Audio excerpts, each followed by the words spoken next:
Ladies and gentleman, अस्सलाम वालेकुम। देसी हॉरर स्टोरीज़ में मैं आपको वेलकम करती हूँ और आज स्टोरी नंबर 2 के साथ मैं हाज़िर हूँ। ये स्टोरी हमारी एक बहुत अच्छे लिसनर ने हमें मेल की है। आए मैं आपके साथ उनकी स्टोरी शेयर करती हूँ। मेरा नाम आलिया है और कुछ दिन पहले मैं सर्च कर रही थी डिफरेंट चीज़ें। मुझे बहुत अच्छा लगता है कि मैं सर्च करती रहूं और स्पेशली जो मेरा फेवरेट टॉपिक है वो यही गोस्ट स्टोरीज़ एंड इस तरह के वाक़यात हैं। मैं इनमें बहुत इंटरेस्ट लेती थी, तो मैंने कहीं से एक बुक के बारे में पढ़ा जो कि बेसिकली बैन हो चुकी हुई है बुक, और वो एक बहुत ही खौफनाक बुक है जिसमें कि ईवल स्पेल्स प्रैक्टिसेस बताई गई हैं और बहुत ही खौफनाक किस्म के जादू हैं उसमें, और वो बहुत ही डेंजरस बुक है। यानी कि उसको पढ़ने के जितने भी इंसिडेंट्स मैंने अब तक सुने हैं उसमें मैंने यही बात सुनी है कि अल्लाह रहम करे कि जिसने भी वो बुक पढ़ना शुरू की है या वहाँ पर बहुत नुकसान उठाना पड़ता है या डेथ्स हो जाती हैं, या फिर एक इंसान जो है वो अपना माइंड बिल्कुल ही उसका ख़त्म हो जाता है। तो उस बुक का नाम है शम्सुल माआरिफ और ये 13th सेंचुरी में लिखी गई थी। बहरहाल ये अभी भी कंफर्म स्टिल अननोन इसके ऑथर हैं कि वो आया कि किसी इंसान की लिखी गई है या कहा जाता है कि ये जिन्नात की लिखी हुई एक किताब है।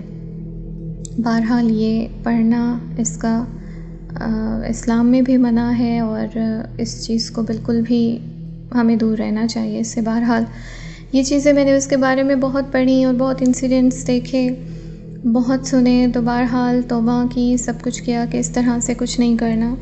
बहरहाल हमारे कुछ गेस्ट्स आए हुए थे और उनको ड्रॉप करना था, तो हम एयरपोर्ट की तरफ निकले, इस्लामाबाद एयरपोर्ट की तरफ जा रहे थे। तो अल्लाह जाने क्या हुआ क्या नहीं हुआ, मुझसे एक बहुत बड़ी गलती हो गई। पता नहीं कि मेरे अंदर वो कहाँ से कुछ ऐसा बुरा सा हुआ कि मैंने ऑल ऑफ अ सडन बैठे हुए उसको सर्च कर लिया बुक को, और मेरे दिमाग में ये था कि मैं एटलीस्ट इस वर्ड का मीनिंग पता कर सकूं। एक इंसान बना ही इसी तरह है कि उसको क्यूरियोसिटी होती है, जिस चीज़ से मना किया जाए उसने उस तरफ जाना होता है। तो बहरहाल मैंने उसको सर्च किया, मैंने उसका मीनिंग के लिए कि इस बुक के नेम का एक्चुअली मीनिंग क्या है, जब मैंने उसको सर्च किया तो उसकी डिटेल्स आना शुरू हो गई।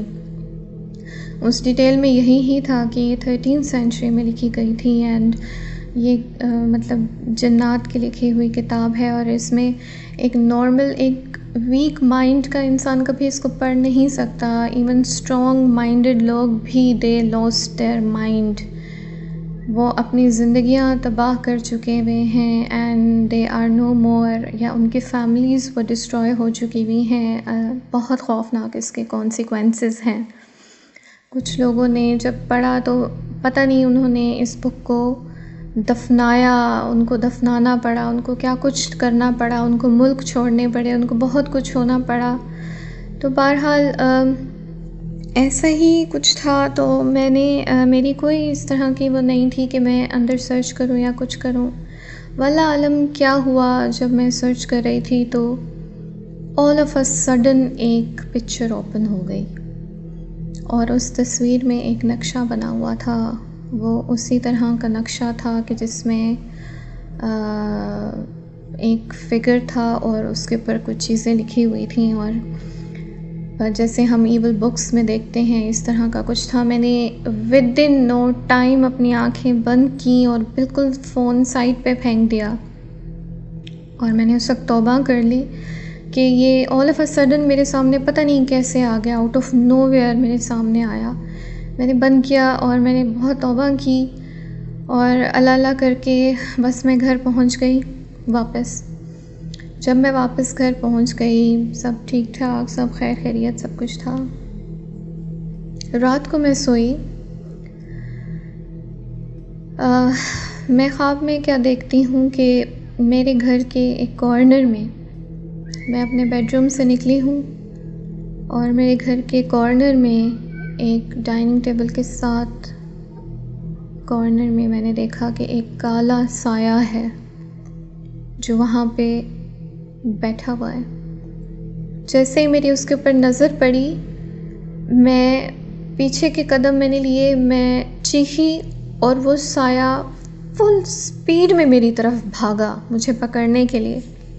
और मैंने चीख के अपने हस्बैंड को आवाज़ दी और मुझे बहुत खौफनाक एक झटका लगा और उसी तरह से मुझे झटका मतलब मेरे बेड पे लगा। मैं चीख के उठी और घबरा के उठी और मैंने अपने हस्बैंड से कहा कि मुझे बहुत शदीद डर लग रहा है, प्लीज़ आप मेरे साथ बैठे। और उस वक्त ऑलमोस्ट फजर का टाइम हो रहा था। बहरहाल ये हुआ और हम 2 लोग घर पे होते, ज़्यादा लोग नहीं होते। तो बहरहाल फिर ऐसा हुआ कि उनके ऑफ़िस का टाइम हो गया। मुझे उसके बाद नींद नहीं आई। मैं बैठी रही अल्लाह पाक से तौबा करती रही। मुझे जितने कुल आते थे मैंने वो पढ़े।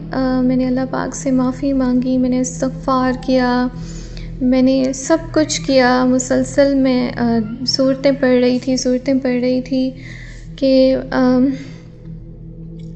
वापस मुझे हल्की सी नींद आने लगी और मैं अभी मतलब ग़नूदगी में थी और मेरी ज़बान पे उसी तरह से सूरतें थीं, आयात थीं, मैं सब पढ़ रही थी जो भी मुझे आता था कि अचानक से मैंने देखा कि बिल्कुल अचानक से मेरे मुंह के सामने एक और चेहरा आया है, एक औरत का, और वो पूरा जला हुआ चेहरा है। उसकी आँखें गली हुई हैं, उसका नाक नहीं है, उसके गाल गले हुए हैं। वो इतनी खौफनाक शक्ल थी, इतना खौफनाक चेहरा था कि फिर मैं चीख मार के उठ के बैठ गई। और उसके बाद मैं बाहर निकल के बैठ गई और मैं बहुत ज़्यादा रोई और मैंने अल्लाह पाक से माफ़ी मांगी और मैंने बहुत तौबा की कि मुझसे बहुत बड़ी गलती हो गई। बेशक कि वो एक बहुत ईवल बुक है और उसकी तरफ जाना अपने लिए, अपने घर वालों के लिए, सबके लिए मुश्किलात पैदा करना है। मैंने पहले ये इंसिडेंट्स अपने हस्बैंड को नहीं बताया, बट जब रात में मैंने उनको ये बात बताई तो वो बहुत घबराए और उन्होंने भी मुझसे कहा कि देखो प्लीज़ इस तरह मत पड़ो इन चीज़ों में और अपना भी ख्याल रखो और अपने घर वालों का भी ख्याल रखो। आपको जब एक चीज़ है ही बैन हो चुकी हुई है और इस्लामिक पॉइंट ऑफ व्यू से भी अलाउ नहीं है और वो ईवल स्पिरिट्स हैं, ईवल चीज़ें हैं, आप उस चीज़ में मत पड़ो, उसकी तरफ जाने की भी ज़रूरत नहीं है। और मैं सब अपने लिसनर्स से ये एडवाइस करना चाहती हूँ कि प्लीज़ आप इस क्यूरियोसिटी में मत जाएं और आप प्लीज़ जितना दूर हो सके इस बुक से रहें और अपने प्यारों को भी बताएं। ये लिटरली मेरे साथ वाक़या अभी जस्ट उस बुक के नाम को सर्च करने के बाद जो मेरे साथ हुआ है, मैंने आपके साथ वो शेयर किया है और जो भी इसके बारे में कहा जाता है वो बिल्कुल सच है। सो प्लीज़ मेरी ये रिक्वेस्ट है कि सब अपना ख्याल रखें और मेरे लिए भी दुआ करें। और आपका शो बहुत अच्छा है, थैंक यू सो मच और इंशाल्लाह फिर बात हो।